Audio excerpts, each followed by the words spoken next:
sang penyingkap waktu kisah Raja Jayabaya dari Kediri. Bab 1 Anak dari Lereng Wilis. Di lereng Gunung Wilis yang berkabut, pada suatu malam yang senyap dalam abad ke-12, lahirlah seorang anak lelaki yang kelak akan mengguncang waktu.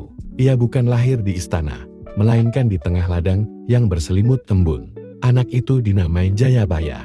Ibunya, seorang pertapa perempuan bijak dari desa Mamenang, berkata bahwa anak ini membawa tanda-tanda langit sejak dalam kandungan ia. Bermimpi bertemu dewa-dewa dan melihat bayang-bayang masa depan menari di langit malam. Jayabaya kecil tumbuh dalam keheningan yang penuh tanya. Sejak usia 7 tahun, ia gemar menyendiri di tepi sungai Brantas. Berbicara kepada arus seolah ia sedang berdialog dengan sesuatu yang tak terlihat. Ia tak seperti anak-anak lainnya.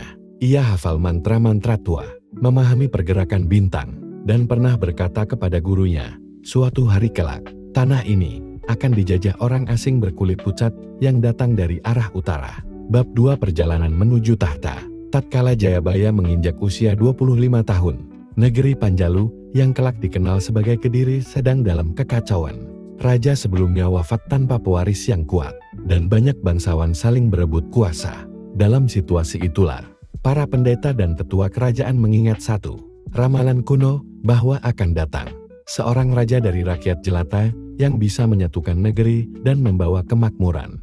Jayabaya, yang telah dikenal sebagai seorang pertapa dan penafsir mimpi di antara rakyat, dipanggil ke istana. Melalui serangkaian ujian spiritual, ia membuktikan kebijaksanaan dan penglihatannya atas masa depan. Maka, dinobatkanlah ia sebagai Raja Kediri, dengan upacara agung di Candi Gura, pada tahun yang ditulis dalam aksara Jawa kuno sebagai Windu Brahmana. Kinukup Aje. Bab 3 Pemerintahan Emas. Sebagai raja, Jayabaya memerintah bukan dengan pedang, melainkan dengan pena dan budi. Ia membangun sistem hukum berdasarkan kebijaksanaan para leluhur, dan memperkuat lumbung pangan serta irigasi.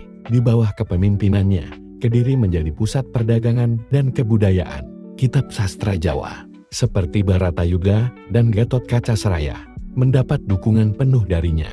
Namun, warisan terbesar Jayabaya bukan pada candi atau prasasti, melainkan pada penglihatannya tentang masa depan. Ia menulis ramalan dalam bahasa Kawi dan Jawa, halus yang kelak dikenal sebagai Jangka Jayabaya.